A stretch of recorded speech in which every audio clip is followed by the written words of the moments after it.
morning everyone. So today we have a very distinguished physicist who is coming here, who came here for his talk, and he did his MS from IIT Kanpur. Then he got the PhD degree from TIFR Bombay. Do you know what is the full form of TIFR? Tata Institute of Fundamental. Good. After that he did his postdoctoral study from Harvard University. And then he worked as an assistant professor and then associate professor at MIT from 1991 to 1999. Then currently he is working as a professor in Ohio State University. So please welcome Dr. Sameer Mathur for his talk. And his current area of research is black hole and the string theory. Okay? Please, sir.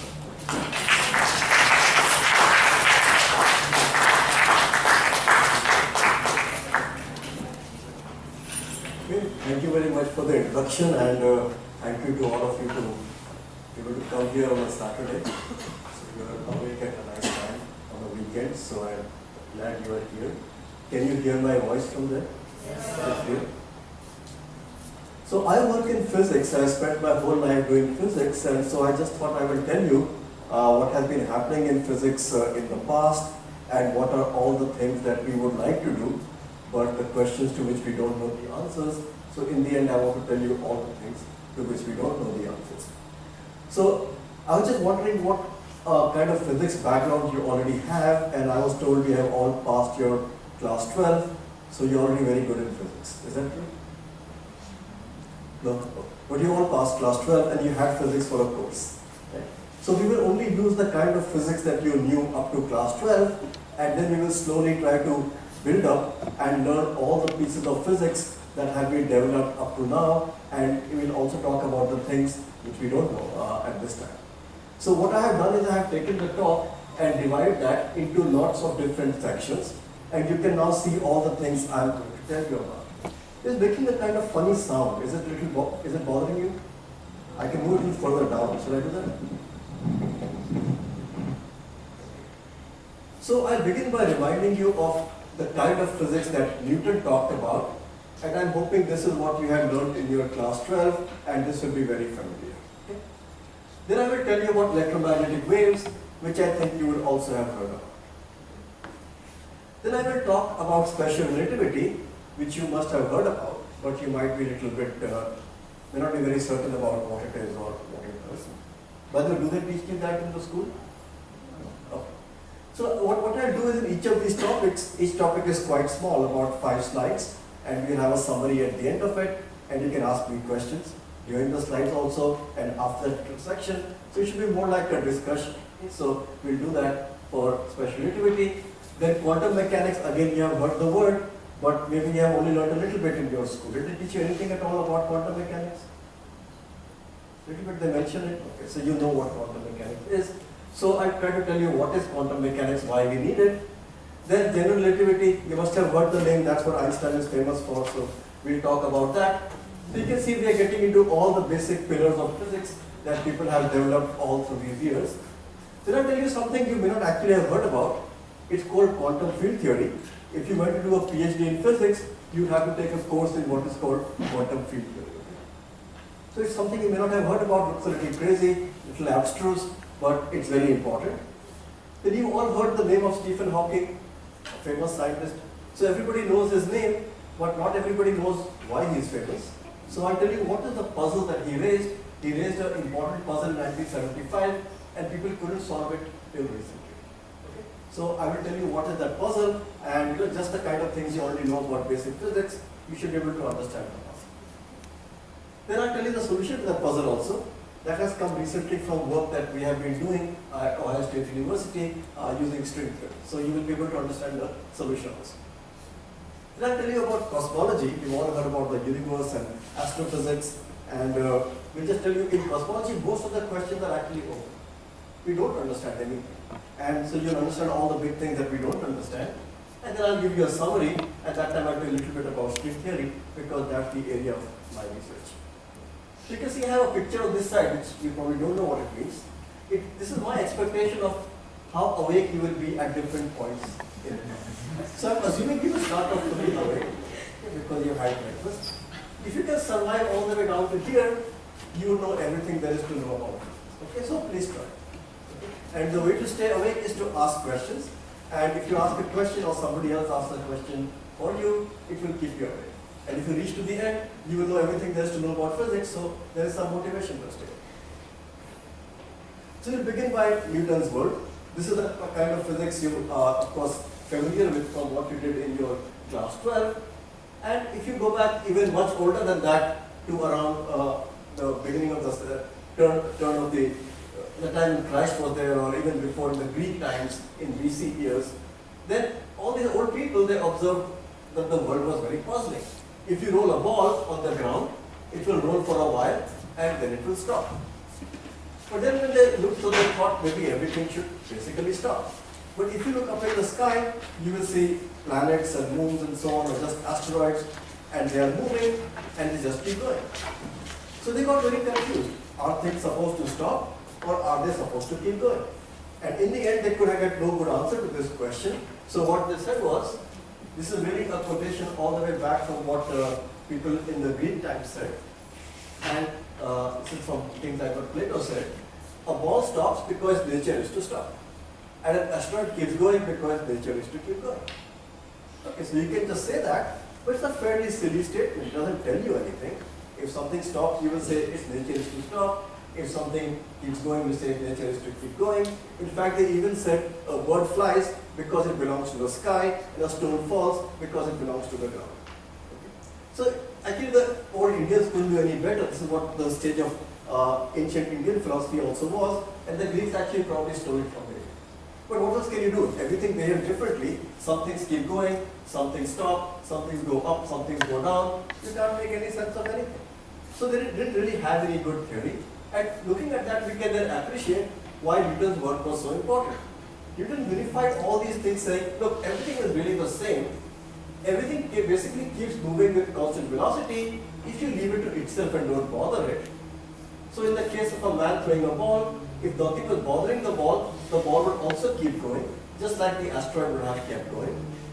But here there is a force. If there is a force, the velocity will change. If you apply a sideways force, the direction will change.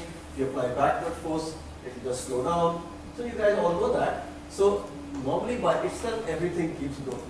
Such a simple statement, today it looks so simple to us, but it was a very, very dramatic statement because for the previous 2000 years, nobody had understood that. It's pretty remarkable. So Newton basically told you, everything keeps moving. If you apply a force, you guys all know F equal to ma.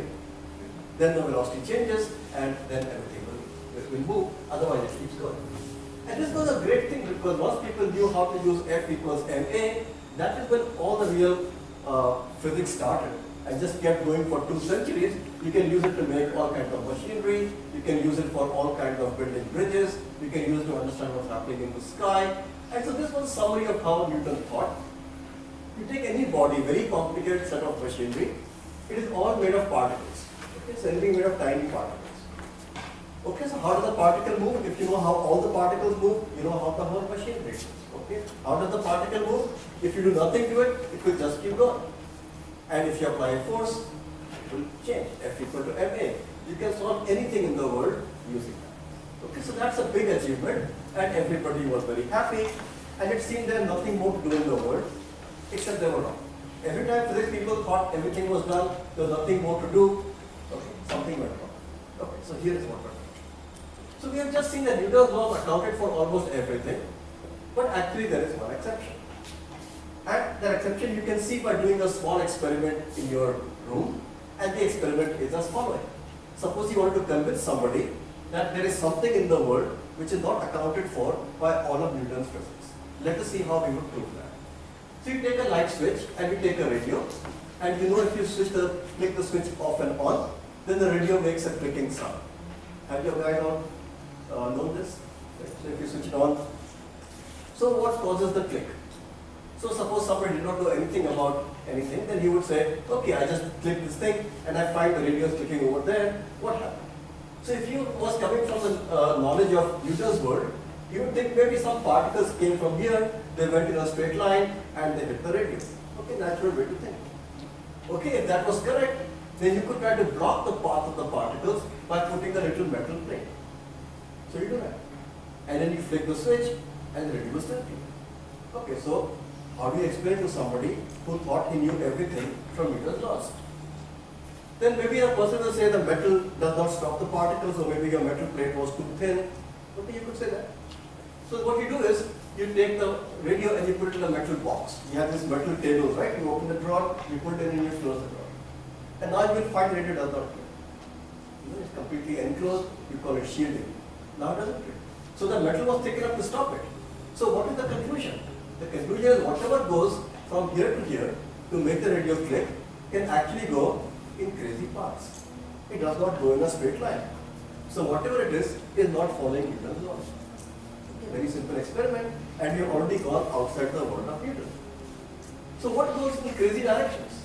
It's not like we don't know anything that goes in crazy directions. If you just think of waves, like if you have a sound wave, you speak from here, somebody is listening over here, if you put a little, let's say a hook in the middle, okay, the sound will just go around it. You can still hear.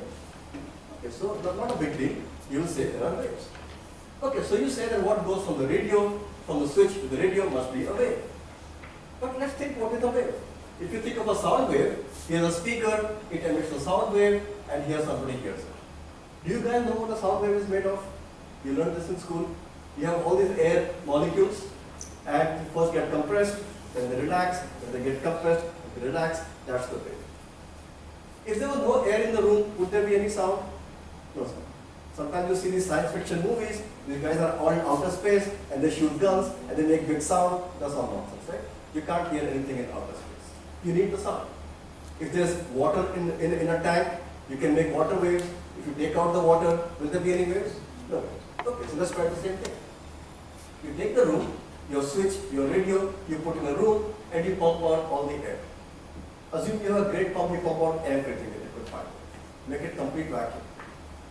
And then you again make the switch go click, and the radio still clicks. So now something is fun. This, whatever wave there was, wave is normally some kind of disturbance. If there are some atoms, if you put them in a new position, like compress them, that's a wave. If there's water, you put the molecules in some new position, that's a wave. But if there's nothing there, it's a wave in what? But amazingly, for radio wave, there is no medium. There is no medium for the wave to propagate. So radio waves are waves in nothing. There are waves in air, there are waves in water, you guys know that. But radio waves are a different kind of wave. They are a wave in nothing. This is going to be very important. So that's why I've been emphasizing this, even though it's a very simple point. The issue will be crucial.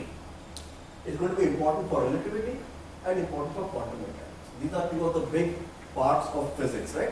Relativity, quantum mechanics. Development of both of these ideas comes from this one very simple thing, that radio waves, there's no medium. So when you have a radio wave can come from a very distant quasar. You guys have heard of quasars? So big things in the sky, they emit radio waves and you catch them in telescopes. But what is in between from there to here? Outer space is all empty. So radio waves can travel in the vacuum. So why is it traveling in the vacuum? This is the point we just made. Sound wave is compression of air molecules. Water wave is disturbance of water. So all this is still covered in Newton's world, because Newton would have told you all these particles, it's just particles. They move just like particles. So ordinary waves are not anything new. They are still covered by Newton's world. But radio waves, if they are moving in the vacuum, they are not covered by Newton's world. So the first thing we have seen in the whole universe, which is not covered by Newton's laws, is radio waves. And as you know, radio waves are just a special example of lots of electromagnetic waves. You guys know this? Radio waves, visible light. So it's just electromagnetic waves, which is already generally called electromagnetic waves. But here is the important thing, there is no medium. Okay. So here's a summary of this section. Now we think our world is made of two kinds of things. There are particles, which obey Newton's laws, F equal to ma, they go in straight lines. If you put a force, then they bend. And then there are waves. Electromagnetic waves satisfy Maxwell's equation. Have you guys heard of Maxwell's equation? So Maxwell's equation just tell you what a wave does. If you have a wave like this, it does, so you would have some equations for it. But now the world is made of two kinds of things.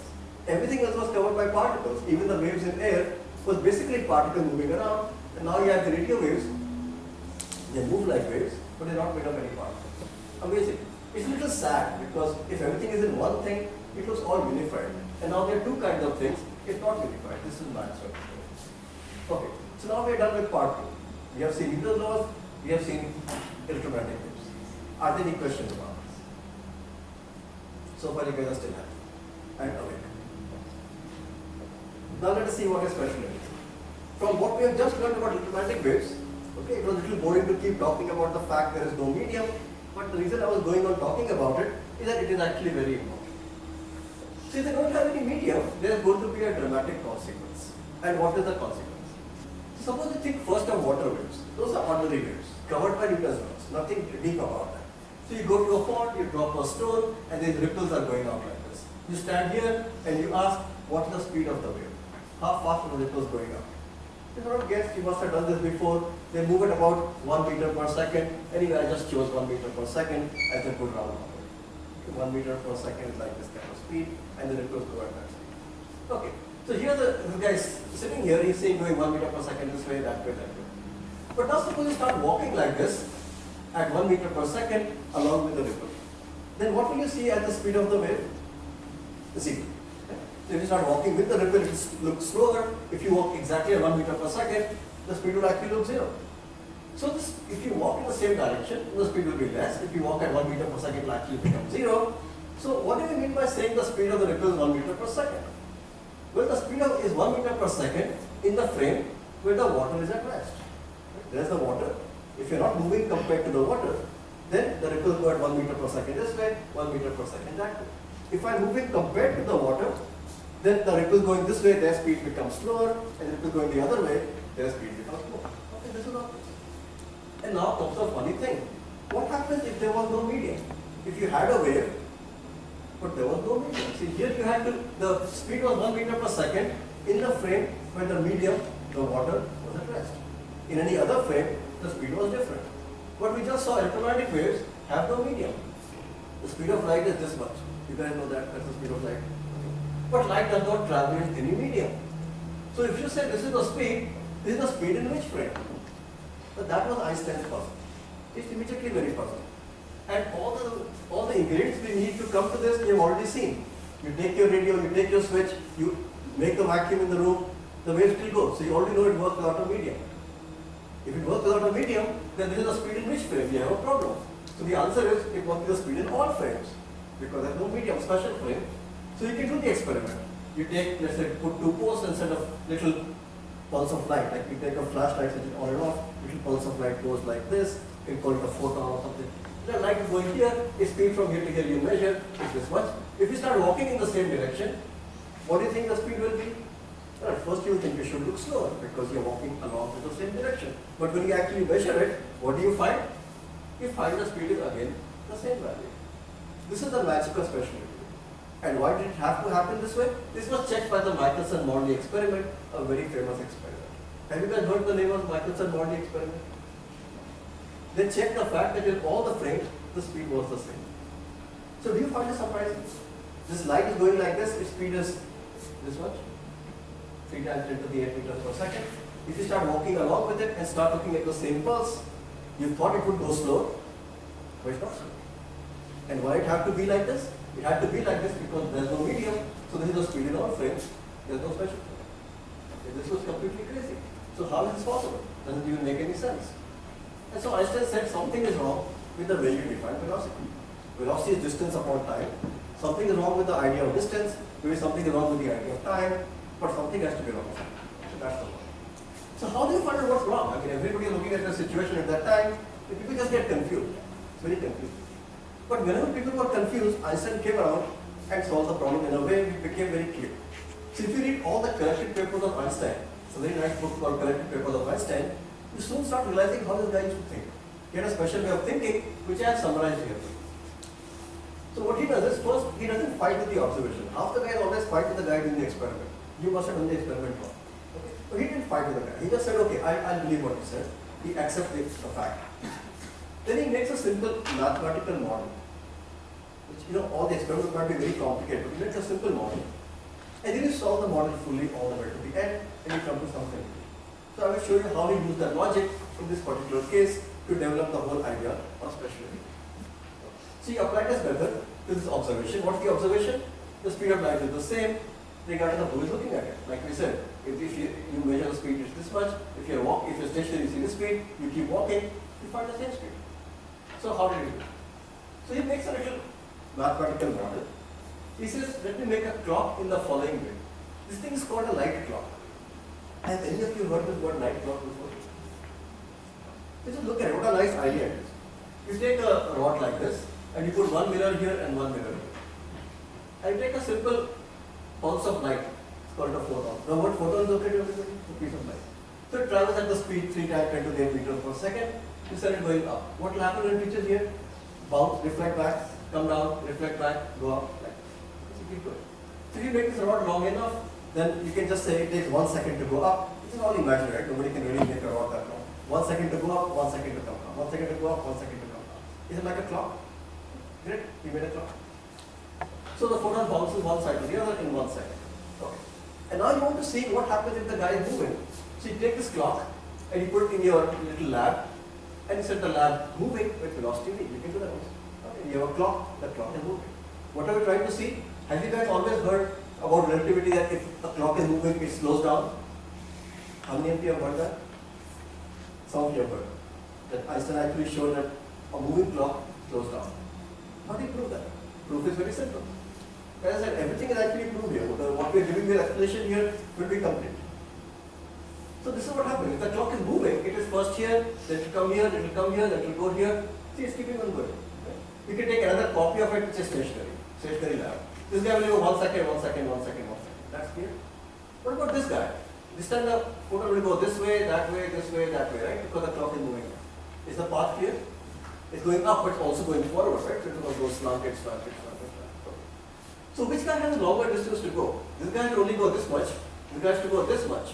Who's longer? That guy is longer. But what is the speed of the guy? The speed of light is always the same. It doesn't depend on the frame. Always 3 times 10 to the 8 meters per second. So who will take longer to go from bottom to top? That guy will take longer. Right? So the clock which is here will go tick, tick, much more slowly. It will take longer. So the moving clock moves more slowly. It's really that simple. But then, can you calculate how much slowly? Yes, you can just use the Pythagoras theorem, and in a few minutes you will find out what the speed of a moving clock. This is all that Einstein did. But this is not the end though. This is only half the story. Take it to the moving clock runs through. Before I take it off, I just want to be sure everybody understands. Is this clear? You make a clock by the photon going up and down, 1 second, 1 second. If the clock was moving, the photon has a longer distance to go, but the speed is the same. And so it takes longer time, so the clicks happen more slowly. Then you can say, okay, we see a moving clock runs more slowly than stationary clocks. Right? We just said that. What is special about light or anything? If you were back in Newton's world, why couldn't he have made the same argument? Actually, he could. Why is that?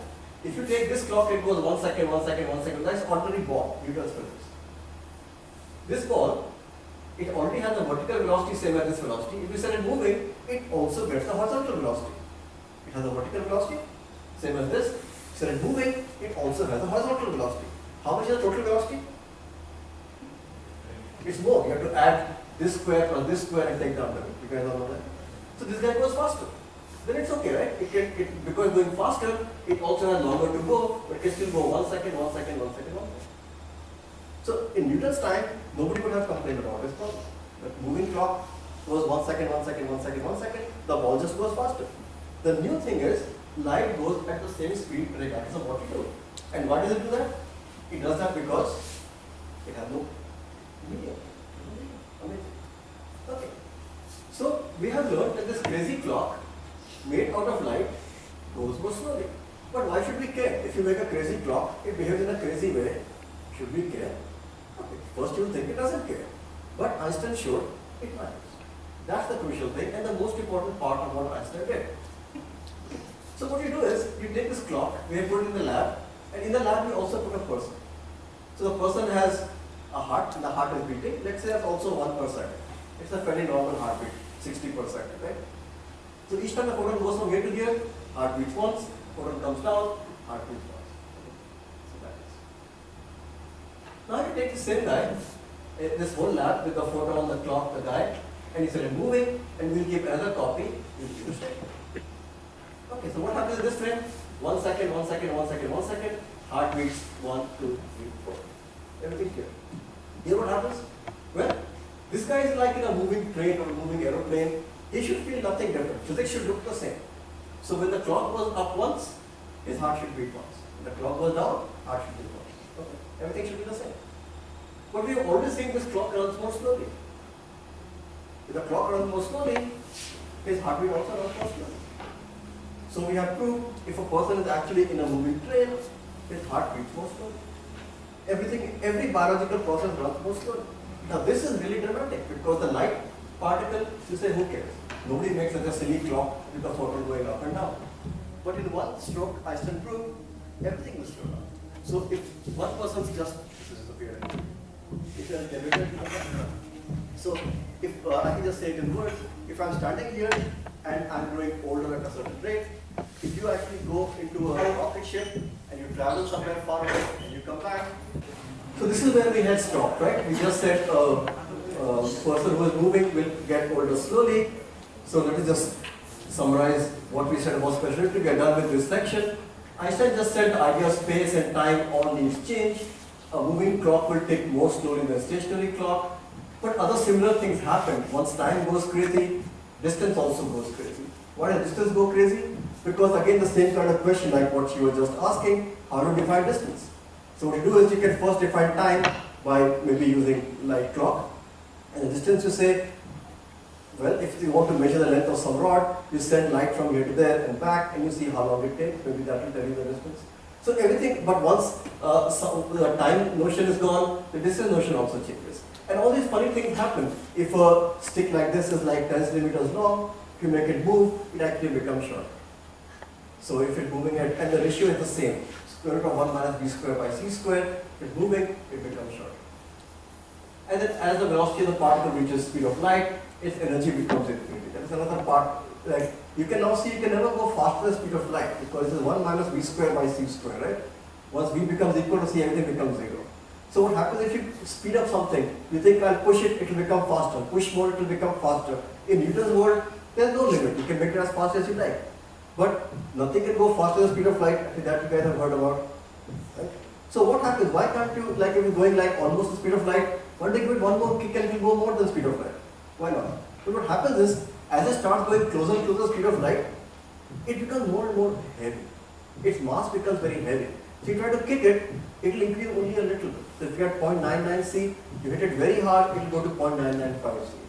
You hit it, now it's even heavier. You have to hit even harder. So it is impossible to speed it up beyond the speed of light. So its energy or mass becomes heavy.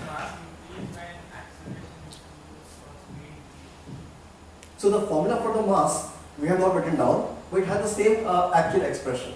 Normally the mass of a body is fixed, like if this is 10 grams, it's always 10 grams. But when it's actually moving, everything changes. Its mass becomes m, 10 grams, divided by square root of 1 minus b square by c square. You see what a nice formula it is? If v becomes very close to c, 1 minus b square by c square is almost 0. The mass 10 grams upon 0 is going to see, everywhere is the same formula. Length shortens by 1 minus b square by c square under root. Time slows down by the same factor, and the mass goes up by the same factor. That's all there is to learn this question. There are only these three formulae, and they all came out of logic just like the one I showed, and that's actually everything to do with special relativity. There's nothing else in the whole thing. Energy should be heaviest. Pardon? Energy should be heaviest.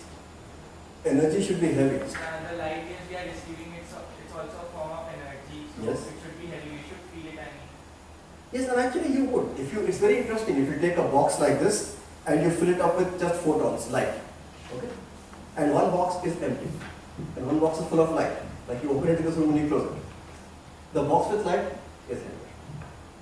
It doesn't weigh too much because the light particles are quite far away, quite dilute, but it is heavier. Light does have weight. Absolutely. In fact, you must have heard about E equals mc square. That formula you know, right? So what does that mean? Energy and mass are connected. If I take this 10 grams, I multiply 10 grams into c square, that's the amount of energy in it. The light particle coming, it has already got some energy. So, there's the formula for energy is connected to the formula for mass. Mass and energy are really all the same. Okay, let's switch gears again, and now we'll talk about quantum mechanics. Yes, please. Photon have mass or their mass is calculated by the momentum. Yeah, so the photon has zero mass, okay? But the formula for energy is actually not just E equals mc square. You see that in all the t-shirts, E equals mc square. But it's not quite correct. That's the formula if the guy is not moving. If the guy is moving, can you guess what's the formula? Yes, E is equal to mc square divided by square root of 1 minus v square over c square. Now see how beautiful it is. If you take the particle of light, how much is the mass m? 0. How much is the denominator? 1 minus v square by c square? 0. So how much is the energy? E is equal to 0 by 0. So at least it's not 0. Right? Because if the denominator wasn't there, it would have been 0. But how much is 0 by 0? Does anybody know? Is it could be anything. So it depends. Right? So when you take different colored light, red light, blue light, green light, this 0 by 0 has different values. Blue light has more energy. Red light has less energy. Radio waves have even less energy. And the way we can get this whole spectrum is because 0 by 0. So all very beautiful, all consistent when you put that formula. Okay, very good. You guys have gone through 3 sections and you're awake. I'm very happy. Okay. So let's do number 4, quantum mechanics. So you guys have heard about the word quantum mechanics at least? Did you do atomic orbits, energy levels, anything like that? Okay, so that's all you will need to know. Let's learn about quantum mechanics. So why do we need quantum mechanics? So far it looks perfectly okay to have Newton's laws, particles moving, F equal to ma, and also radio waves. Looks like that covers everything. Then what is all this quantum mechanics needed for? So we'll do something very simple. This is a little girl standing on a rock and we'll ask a simple question. Here's a girl standing on a rock. Gravity is pulling her down. Down to where? To the center of the earth. Right? So why is she not falling to the center of the earth? Simple question. Okay, so what is the answer? At first you will say, look, she is standing on the rock. Rock has some atoms. Below that are more atoms, then more atoms, then more atoms, all the way to the center of the earth. So the atoms are holding her up. Does that make sense? Okay. But we'll think a little bit more and we will see it doesn't make sense. Okay, why not? See, atoms are not solid balls. What are atoms? They're actually pretty much hollow. Is this something we've learned? The nucleus is very small. Then the electrons are supposed to be going around in orbits. Okay, we try to imagine that, a small nucleus, the thing orbiting around it like this. Okay. And if you try to put something heavy on something like this, what will happen? It will just crush like this, right? So all the atoms should crush and the girl should fall to the center of the earth with all the atoms crushed like this. Okay. Why is it not happening? Very, very simple question. Okay, all the atoms crushed, then the earth will become only like as big as a nucleus, nucleus upon nucleus upon nucleus like that. Right? And that, if you find the size of that, it is as big as like a football field, 100 meters. So she will fall all the way down, the whole earth will crush to 100 meters. Okay, why is that not happening? What prevents an atom from being crushable? We have seen this model, and all of you are sitting on chairs, and we are not crushing the atoms. Why not? So this is a difficult problem. It doesn't have any simple answer. Because normally you would think the atom should crush. Inside the nucleus are the protons. They are positive charge. Around it are the electrons. They are negative charge. Okay? You should love to go in, right? Attract, go in, finish. They attract. What will they go in? Then you can say, okay, rotation, that centrifugal force might be keeping them outside. But then the orbit can just flatten. You're going like this. If you put pressure, it will just go like this. Right? If you take a stone on a string and you're holding it like this, right? You might think it keeps it in a circle. That's true. But if somebody put a heavy load on it, it will just flatten. It will start going like this. So that doesn't really stop anything. If you actually look at the simplest atom, the hydrogen, do you know how that is made? One proton, one electron.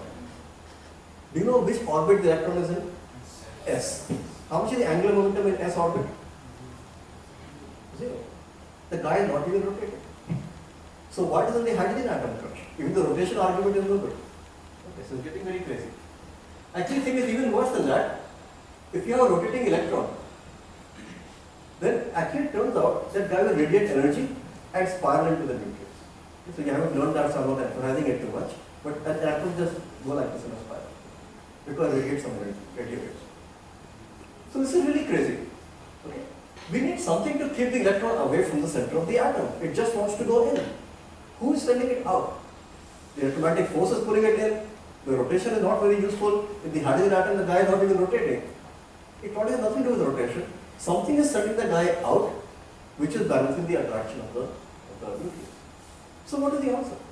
What can send the electron outward? That is our question. So let's try to see what tries to go out. What in the world tries to go out? So let's go to a completely different thing. Suppose you take a tank and fill it with water, and you take some water and you like make a little wave out of it. Then you let go. What will happen? It just disperses, goes out. So it's the natural property of a wave that a wave wants to go out. Okay? It's totally bizarre thing, nothing to do with the atom right now it looks like, but a wave tries to go outward. Let's see if we can use this idea. So what you do is, like if you have a water wave, it goes out in 2 dimensions like x, y. If you have a sound wave, if I just clap my hands here, sound wave goes out in, I compress the air here, then the compression goes here, it goes out in all 3 dimensions. Okay, waves always tend to disperse. You put something in one place, it wants to go. That's the idea of anti-use. So suppose the electron is not a particle, but suppose the electron is actually like a wave. Then what will happen? The proton will pull the electron in, that is attraction, positive negative charge, but a wave always wants to just disperse out. It's the nature of a wave to disperse out. And the two things will balance, and that's what the atom is. So the atom is not actually made of an electron going around in an orbit. That's what people thought first, but that turned out to be wrong. What is really happening is, this is what is quantum mechanics. It tells you electron is not a particle at all, it's actually a wave. The wave is trying to flow. It's trying to flow out. And the attraction of the nucleus is pulling it in. And that's where the guy is balanced. Then you don't need any rotation. If you take the 1s orbit for the hydrogen, no rotation. It's actually held together by something completely different, nothing to do with rotation. And this is the correct picture of the atom, and this is why you need quantum mechanics. But do you see what a basic change in logic we have now? There are no particles. Electron, which you thought is a particle, is a wave. Wave like what? Wave like the radio wave. So we are finally going to get a new unification. First we had only Newton's laws, particles. Then we saw there are waves. We were sad. Now we have two things, not one, it's not unified. But now in the end, the particle disappears. The particle also is like a wave. The electron is like a wave. And the radio wave is also a wave. In the end, there are only waves. Beautiful. This is how physics was evolving. And this works very well because it's the 1s orbit, then you can put waves in, waves can have one bump or they can have 2 bumps. So you have all the different orbits, and then they orbits have different energies, and then the electron jumps from one level to the other. You find some spectrum, it matches the everything very beautifully. So people play with all these orbitals, 1s, 2s, the kind of thing you would have learned about in school. It all fits together beautifully, but it all really comes from quantum mechanics. That is all quantum mechanics. Here are some of the big people who developed quantum mechanics. Relativity just came from one guy, Einstein. But many people contribute to quantum mechanics. I put some of their pictures up here. So here's a summary of what we have learned in quantum theory. All the particles like electrons, photons we already knew was like a wave, right? But electrons and quarks, they're all actually waves. They're not like particles, they are like waves. And therefore, how do they actually behave? They don't actually behave by Newton's laws like a ball would be rolling. Particle, if you send it through a little gap, it will go straight. If you send a wave through a gap, what happens? Have you heard of this phenomenon called diffraction? So if you send a wave through a little slit, if the slit is very broad, it will basically go straight. If the slit is very narrow, it will spread out. Spread means a little bit of the wave goes forward, a little bit goes sideways, a little bit goes down, it goes in all directions. So if you take an electron and you send it through a small hole, if it was a particle, it will go straight. If it was actually a wave, it will go sideways. And people check it out. They put a small hole, they send the electron, it goes sideways. So electron is a particle, it's a wave. Actually, everything is a wave. Okay, beautiful progress in physics. This is the end of quantum mechanics. Any question on this one? Then we'll go to the next one. Okay, very good. The theory of general relativity. This is what Einstein is even more famous for. This is the theory of gravity. This is the last thing he did in his life. The theory of general relativity. And this starts all the way back from this experiment of Galileo, which you might have heard about. Have you guys heard about this? Okay, so Galileo climbed up to this building. He quite didn't really do it, just a story. And then he dropped 2 balls. One was heavy, one was light, maybe one was copper, one was glass, something like that. He dropped them at the same time, and he wanted to know which one will hit the ground first. And what did he find? They hit the ground at the same time. So if you plotted a graph, y is the vertical height, this is the time, then you will get some graph like this, right? You reach y equal to 0 in the end, you start with some big value of y, and initially your velocity is 0, and then okay, so this is your graph. But both the balls have the same graph, right? The red ball has this graph, and the green ball has this graph. So what did Galileo really find? He found that it doesn't matter what the ball is, heavy or light. it actually always follows the same graph. Can you say the answer like that? That's what gravity forms, same graph. This is actually very special about gravity. This is going to be the key to everything. This is the key to general relativity. Okay, so what is special about this? Because it doesn't work for something else. Let's try with electrostatic forces. So I take a plate, I put positive charge on it. This is the plus charge on this plate. Okay. If I take a neutral ball, it will neither attract it nor repel. This is the y direction. This is the y direction. For the neutral ball, what is the graph? It stays at the same value of y. Is that graph okay for everybody? It doesn't go up, doesn't go down. So that if I plot the graph as a function of time, it stays at the same value of y. Okay. If I take a positively charged ball, what will happen? It will fly up by repulsion. So how does the graph go? Like this. A negatively charged ball, the graph goes like this. Okay. So normally all the different objects have different graphs. But look at gravity, what happened? This ball, they both have the same graph. Something is special about gravity. So Einstein said, let us use that. Einstein here, he said that the graphs of gravity are all special. They behave in the same way. Let's try to make a completely new theory for gravity, and that's the theory of general relativity. So what is this theory? So normally, what do you say? If you plot a graph, just x versus time, I was calling it y because vertical, but let's just take x and time. What does this kind of a graph give you a straight line? What situation is this?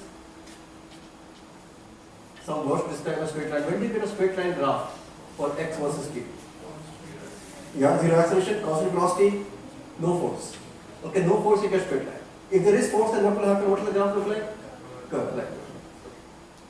However, so no force straight line, with force, no line. This x and t is a graph paper, right? On that we are drawing that. But now let's play a funny game. What I said it was, what if the graph paper is curved? So suppose the graph paper is x and t, it's a curved piece of paper, like the surface of a ball. Now what will happen? Can you draw a straight line on a curved piece of paper? It looks crazy, but you can define something which is sort of like a straight line. So I put straight line in quotation marks. What does straight line mean? On flat plane, a straight line is the shortest distance between 2 points. That's okay for everybody? Okay. On a curved surface also, if I give you 2 points, will there be some line which is shortest? Yeah, there is some shortest path. We'll call that the straight line. Okay, call straight line in quotes, it's just a way. But something special, the path which is the shortest. So what we do is, suppose you take the earth. If you have 1 point here, 1 point here, earth is curved. But there's some path which is shortest. What is that path called? The great circle. Right? So if you make a great circle, there is a whole diameter, that will be the short. If you have an aeroplane going from here to here, the aeroplanes always go on these kind of paths. Okay. So this was Einstein's idea. Suppose there's gravity in some region, like in this room. You won't describe the graph of particles moving in this region. Gravity is a force, right? So graphs will not be straight line. It will be a curved line. Newton would have taken a flat graph paper and drawn a curved line on it. Right? We all agree with that. But instead what Einstein wants to do is, he'll take curved graph paper and draw a straight line. Let's see if that will work. That is Einstein's idea. So here's it. If you have no force flat graph paper, of course you will get straight line. We all agree to that? Okay. If you are Newton and you put some gravity, that is the force, the line will curve. Is okay with everybody? But what Einstein will do is he'll make the graph paper curve and he'll draw a straight line on it. Now straight line on a curved paper is okay, something crazy, but whatever it is, there is a special line which is very simple. It's a shortest between 2 points. We'll call the straight line in quotes. It turns out that this, of course, is Newton's law of gravity. It works. It turns out this also works. So doesn't this look like a nice way of getting answers? All the trajectories you draw are always just straight lines. It's just the graph paper is curved. Okay, if they are both going to work, why is this better? Actually, it turns out this one is more correct and this one is actually not correct. So how does that happen? You should apply to some situation like the planets going around the sun. Okay. So if like what Newton would do was take flat graph paper and you draw the planet. If there is no force, it will go in a straight line. If there is some force, you do whatever. Now I can't draw all directions because there is x, there is y, and there is also time. We can't draw. We just picture it in our mind. So if there is some massive thing like the sun, then the whole graph paper gets curved. We draw a straight line curved graph paper. It doesn't look straight. It looks like a curve. Actually, if the graph paper is sufficiently curved, you try to go straight, it actually closes. You make it a closed orbit. So that's how Einstein got the orbits. Okay, Newton also had the orbit, Einstein also had the orbit. But here is something interesting. If you have to draw the straight line on the curves thing, they don't completely close. In Newton's theory, the orbit was completely closed. Do you know that they were closed ellipses? But if you draw the straight lines on curved paper, it's slightly miss. And then they go again, it's slightly miss. So it's going to go like this. And we go observe in the sky how the planets go, they actually not just like this. In fact, the missing is very small. It's 43 arc seconds of tilt each time, from here to here to here per century. So if you look at the planet Mercury, you can see its orbit. You wait for 100 years, 43 arc seconds, like 3/4 of a degree. That way the orbit is being like this. If it were exactly equal, it will only be like this. It will actually be slightly off after 1 century. The numbers fit exactly with Einstein's theory. So now you realize that for gravity, the right way is to do it this way. You take curved graph paper and draw straight lines on it. Don't take straight graph, flat graph paper and draw curved lines on it. It's beautiful. So this is something remarkable Einstein found. What he found was the space and time. This x and t is like space and time, right? You can take x, y, and t. Okay. X, y, z, and t. They're all there, right? This space-time is actually curved.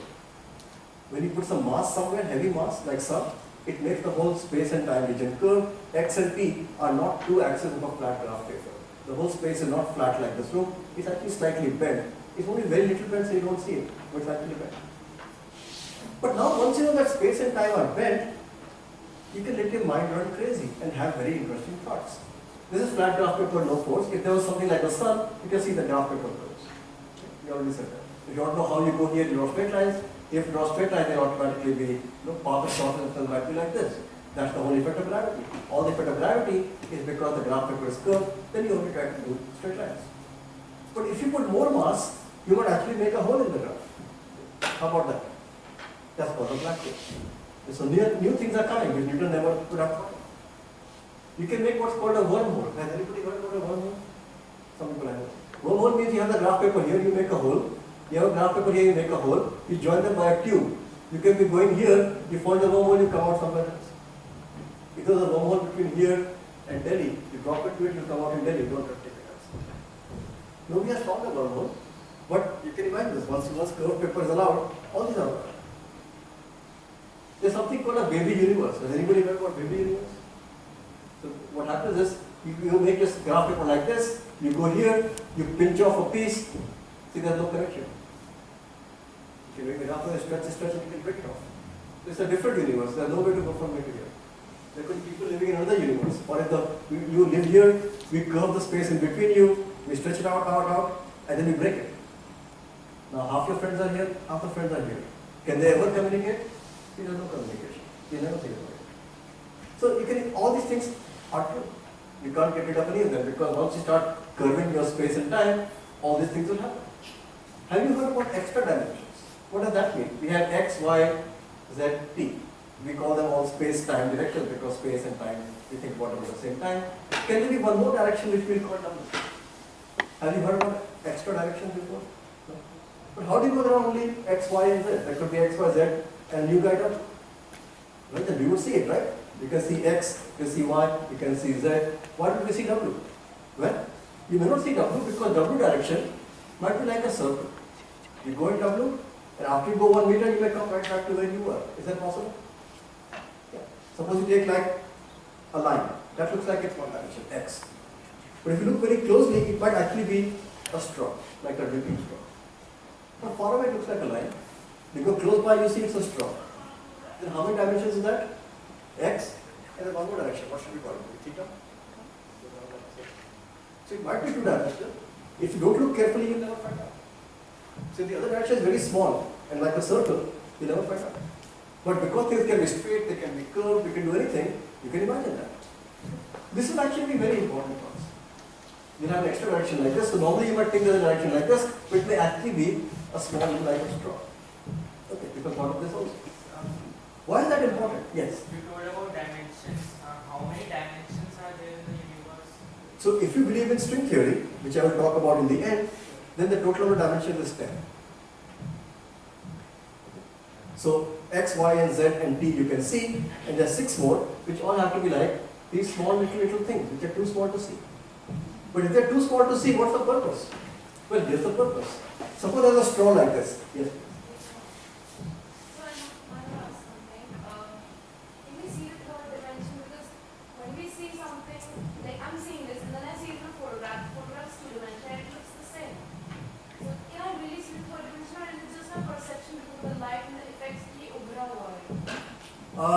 So you're talking right now of our ordinary three, x, y, and z, even that you're asking about, right? What I'm saying is, can we actually pursue the third dimension because we can see things in three dimension, or it's just a मानते हैं हमने सीखा है कि the light is reflect हो रही है और जो shine वाली है इस तरीके की उल्टा हुआ है। यहाँ हम सब कुछ उल्टा हो रही है। It's a good question. You can always say that what is 3 is really only 2. Because on your eyeball, which is 2-dimensional retina, everything will only make a 2-dimensional image, right?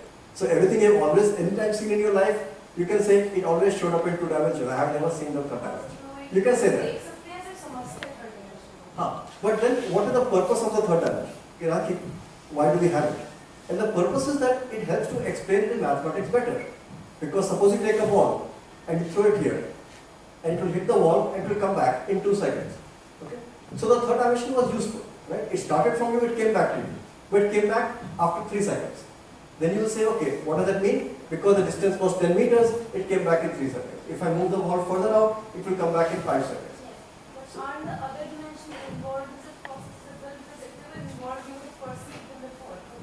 Good question. But the only reason you don't see them is that they are very small. So when they try to do experiments with very high energy particles, they expect to see them. तो वो इनके effects होते हैं वो जिस तरह का असर डालते हैं चीजों पे जैसे आपने बताया थर्ड डिमेंशन डिस्टेंस का बताया असर डालती है दिखता है वरना नहीं दिखता तो उनका जो असर होता है वो इतना मायने होता है कि उसको ऑब्जर्व नहीं करते हैं फिर वो हाँ, उनका असर लेकिन होता है, वही असर मैं आपको दिखाऊंगा। ये वो उनका असर है कि suppose this extra dimension is actually going to be some place bigger and some smaller. Can you imagine that you take a straw, you can blow it up somewhere and less somewhere. Okay? This bubble in the straw, can you imagine the bubble can move to the right? Okay, you can take a bubble, you can move it like this. Then what will happen? The straw is too thin, we can't see it. But something is moving from here to there. Okay?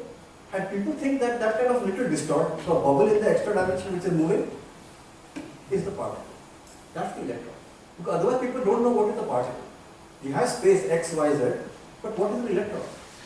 And the best way to understand what an electron is, the only way people have today to understand what are particles, is that there is an extra direction, like a little circle, call it W, and the size of the extra circle, some place is bigger, some place smaller.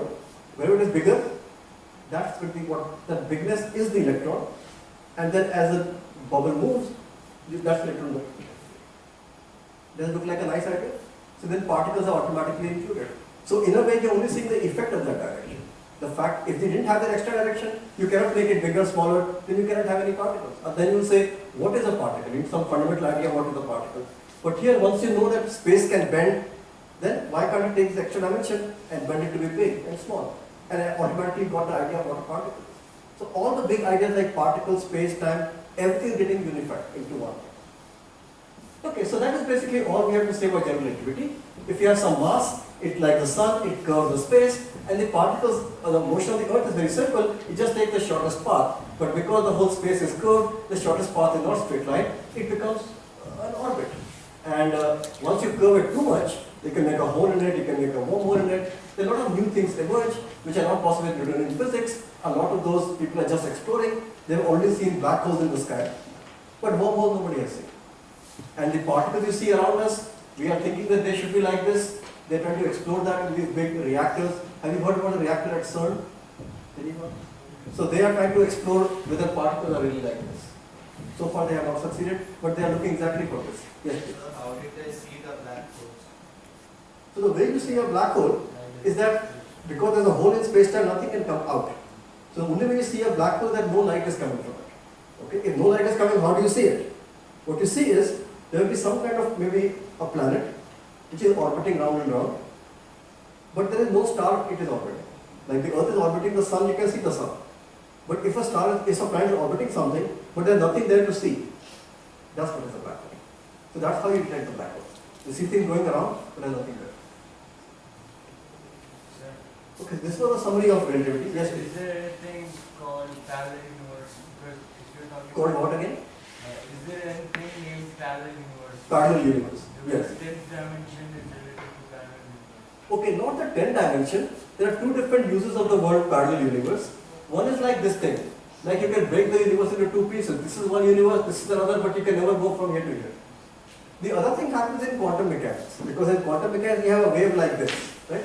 Suppose you have a wave that goes here, and then again it goes here. There are two bumps. So we said electron is a wave, right?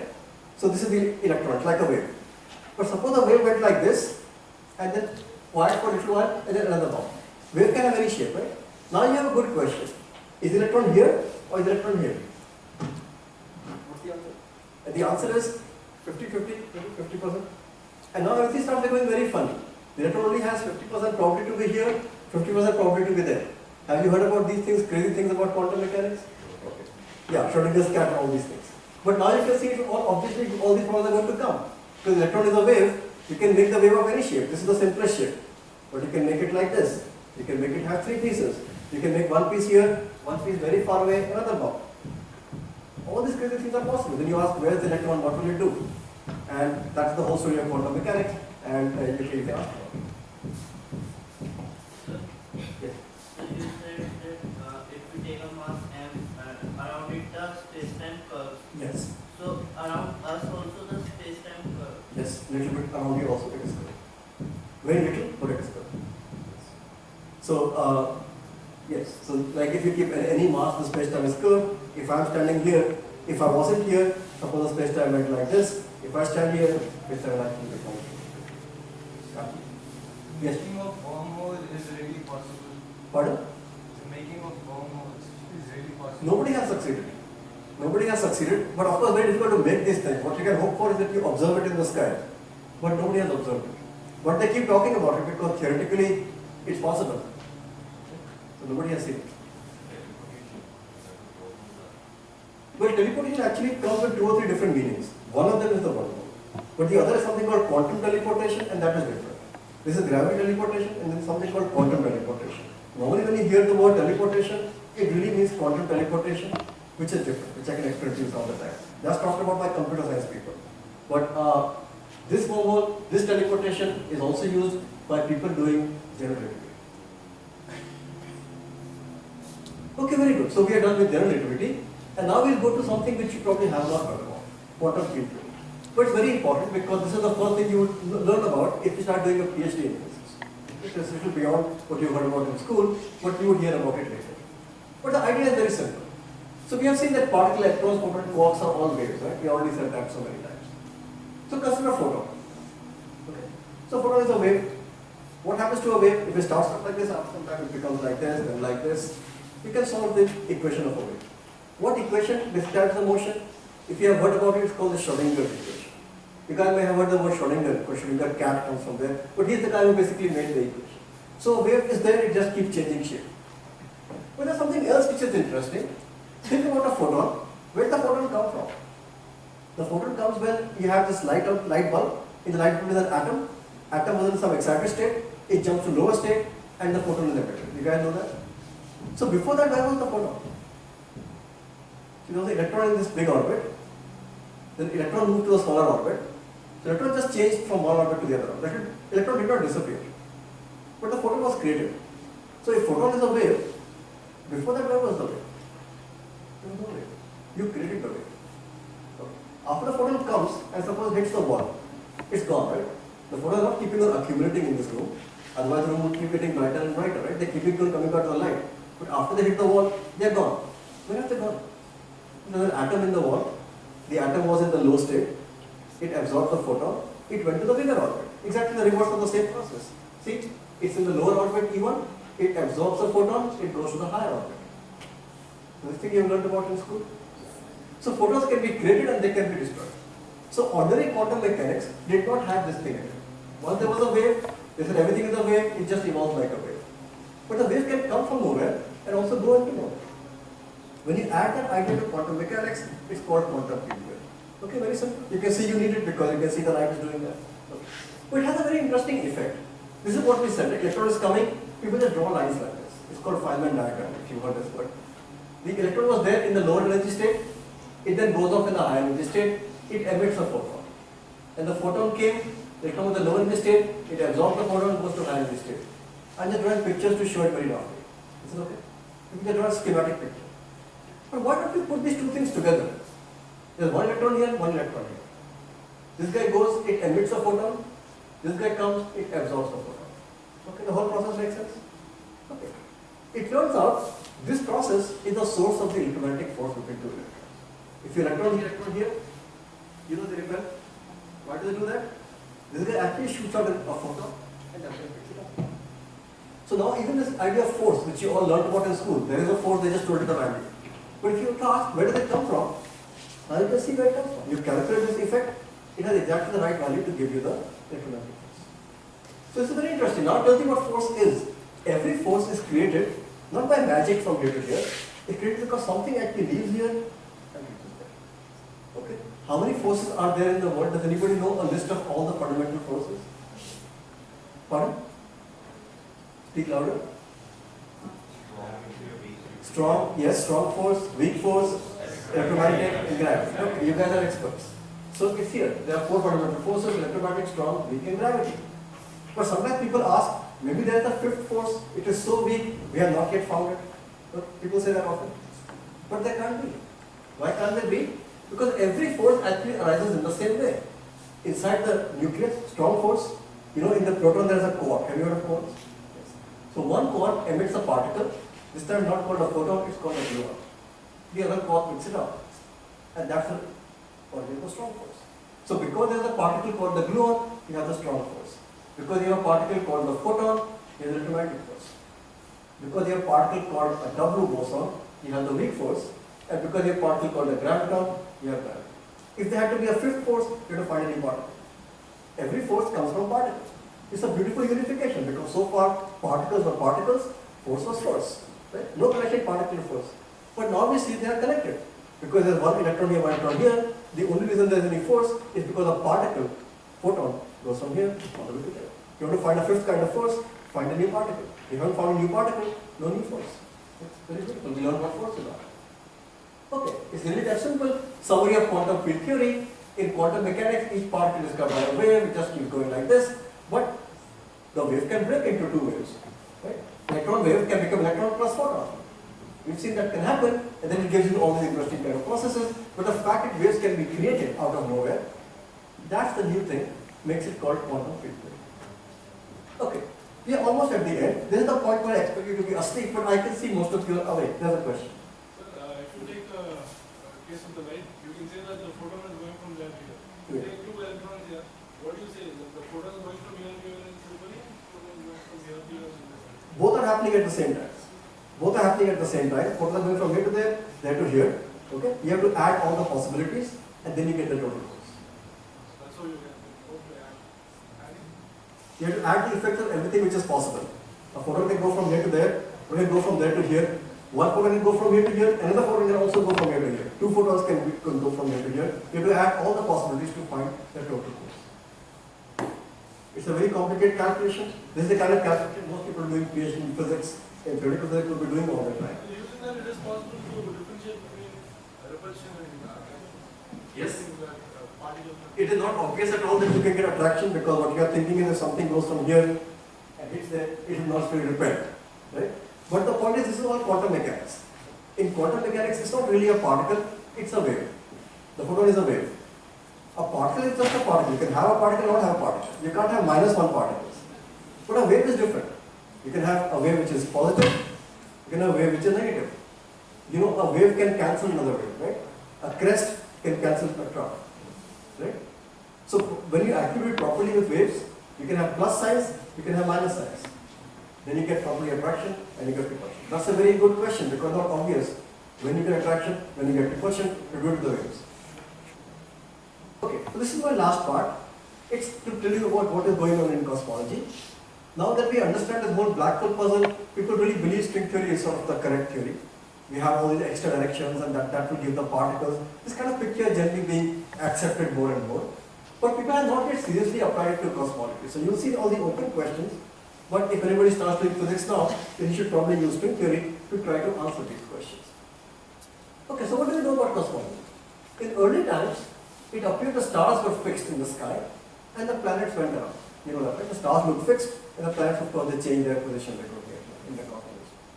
But in 1929, Hubble found that actually even the nearby galaxies are actually all moving. They're going out from us. Do you guys know about this? The universe is expanding. So the whole universe is expanding. So then you have this kind of picture. The universe is like this today, but sometime back it was smaller, before that it was smaller, before that it was even smaller like this. It's like some kind of big bubble which is expanding. Imagine like a balloon, if you blow it, it keeps becoming bigger. Then if you have little dots on the bubble like the galaxies, they'll all be going away from each other. That's what we see in the sky. If you look at all the galaxies around us, we are here, all the galaxies seem to be going away. The far out ones seem to be going further. That's just because the whole thing is expanding. So now there are many questions. If this is the universe today, these are the galaxies on it. In the past, they was all closer together, even closer, even closer. At some point, they must have been all together. That's called the Big Bang. Okay, so you look in the sky and you find there must be a Big Bang.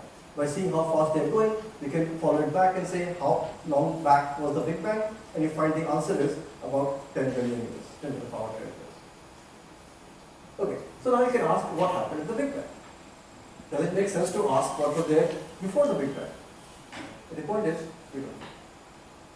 So how are we going to find the answer to these questions? Well, you have to go and use your extra directions, compact directions, anything that you have, and sort of try to figure out what happens here, put in all the particles. You could have figured out is there some way to nicely close everything off, like use the kind of things that we can have direct pinch off. Nobody has tried any of that.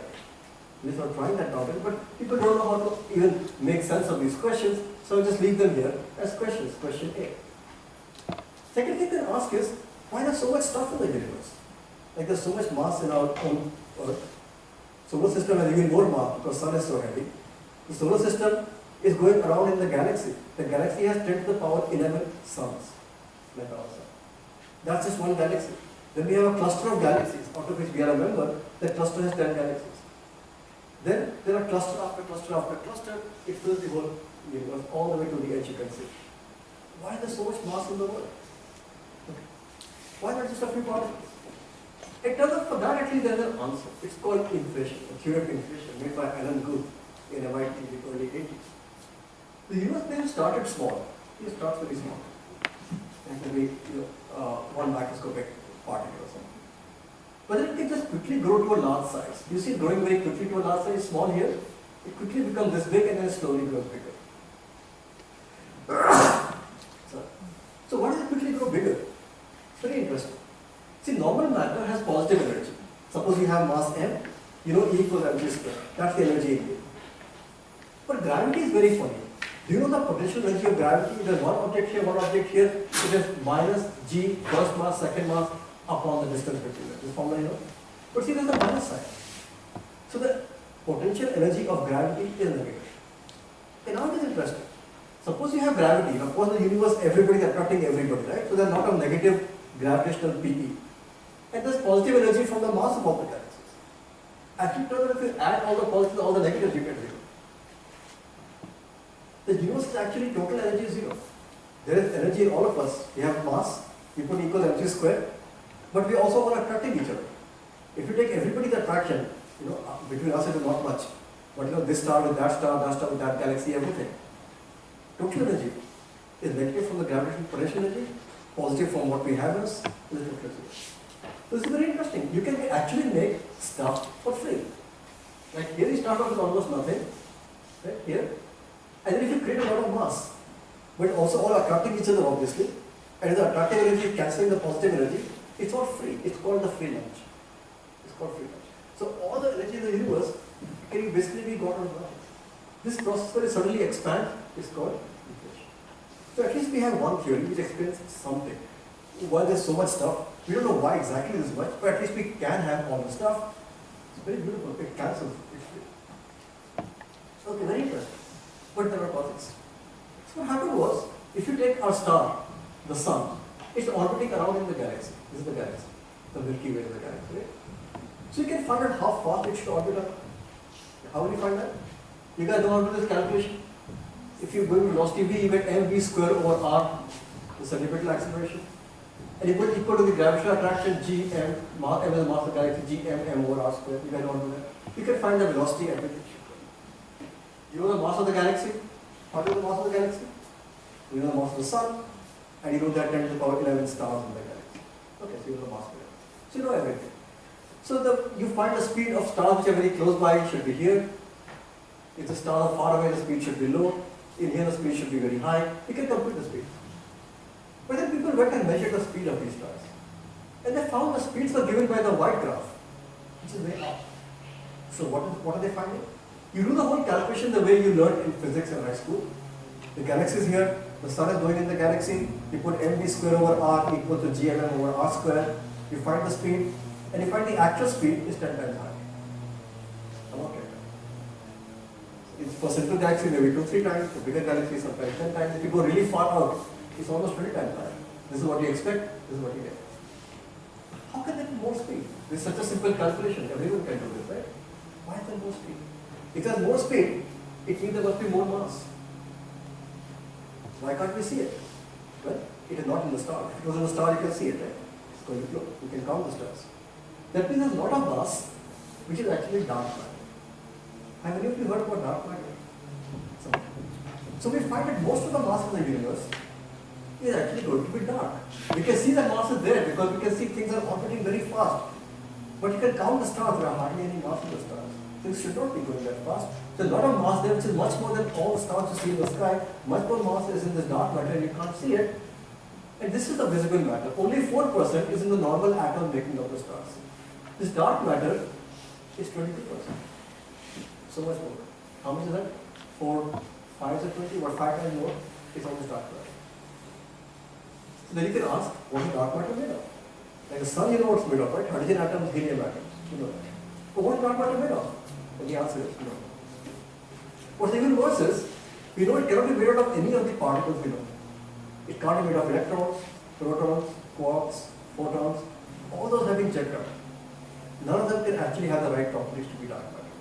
So you first have to find a new particle, and then that should account for the dark matter. We are 2 steps away from finding out what is most of this mass. All the mass that you see is only this 4%.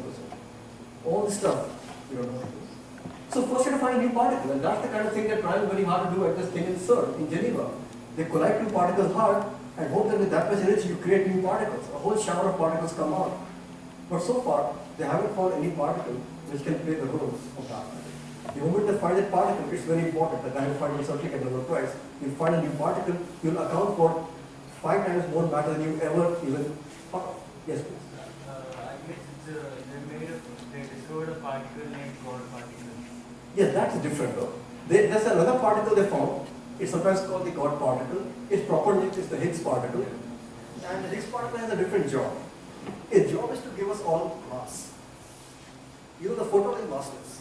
If the Higgs particle wasn't there, the quark would be massless, the proton would be massless, proton made of quarks, electron would be massless, everything is massless. We would all be made from massless particles. We would all be flying around at the speed of light. We would not be able to be bodies at all, just like photons. None of us would be able to. What the Higgs particle does is, you remember these graphs I do, electron comes, goes, absorbs a photon. What is happening is, we are really made of massless particles. As the massless particle goes, it absorbs a Higgs particle. Higgs particle all around us. Then another one, then another one. That slows us down. That's why we feel we have mass and we go more slowly.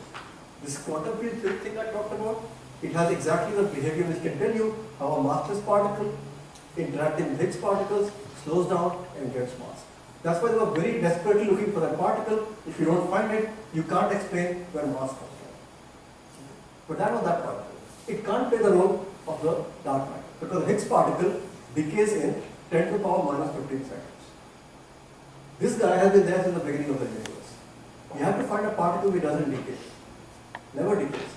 And it's not one of the particles we already know. And they haven't found it. Amazing.